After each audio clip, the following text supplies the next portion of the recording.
Hello, hello, hello. All right. So today we're going to talk about the number one mistake people make in one-to-ones and how to avoid them. Um, so, um, uh, okay. So the most common mistake I think I see is that people see all the one-to-ones they do as an opportunity to sell something.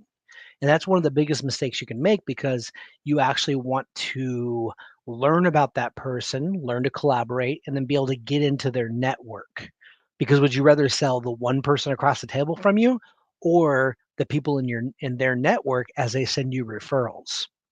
So what you want to focus on is collaboration, not converting that one person. I made this mistake at the very beginning. Like I said, my journey when I first went out there, I just started doing one-to-ones like crazy. I did like 500 my first year, and I was doing it all wrong. I was converting every single person into a sale, and that's why I never got any referrals because people maybe they bought from me, but they were like, I don't know if I want to send anybody over to that person because he's gonna like puke on them all their stuff, right? So you want to be known as a person that's giving first, right? So you really have to have a giving mentality, whether that's through introductions, you want to help them with free tools, you want to, if you're good at a certain thing, you want to give that to them. So it's a give, give, give.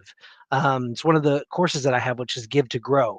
In order to grow, you have to give, and it was a long road to learn that. It took the first 5 years of networking to really understand that, and then it all sunk in, and then I was like, oh wow. You don't have to go do 5,000 one-to-ones. You need to do one-to-ones properly and then continue to deepen those relationships. So, and then, yeah, so an example, let's see. Yeah, I mean, I guess I pretty much treated everybody like a sales call. I come from sales, so I treated everybody like a sales call that first year, probably the first 3 years, right? Because I just didn't know any better. But now it's like I'll almost say, if you're not interested in what I have, if it's not for you, no big deal, right? Because I know they'll walk away with a good feeling, and then when I ask them to introduce me to somebody, they will do that. So the another thing you can do is go ahead and look at their LinkedIn and see who all their second connections are and see if you want to be connected to any of them. I mean, all their first connections. And then the same thing on Facebook, right? Go look and see if they actually know those people. You can ask for introductions because that's not asking them for a sale, right?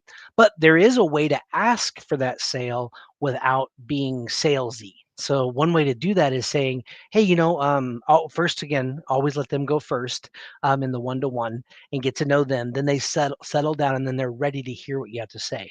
So share with them, of course, whatever your program is, and say something like, "Is do you see this being for somebody in your network or somebody, or would you be interested?" And you can gently ask if they're interested. And most of the time, people will let you know. I call those the accidental sale. They'll go, "Oh yeah, I want to take a look at that," or "I want to get a proposal," or "I want to go further," right? But just wait for them to say yes, and then you need to come to my class, and I'll teach you. Come to the Connector Community Tour. So come take a look at that, of course. But then I have my class where I'm teaching you guys exactly how we got 540 referrals in 12 months. So by never selling anything at all. So, anyways, yeah. So, anyways, avoid that mistake. Don't sell. Try to get into their network and do collaborations. That's the one tip I can give you today. All right. Have an amazing day, and we'll see you guys tomorrow.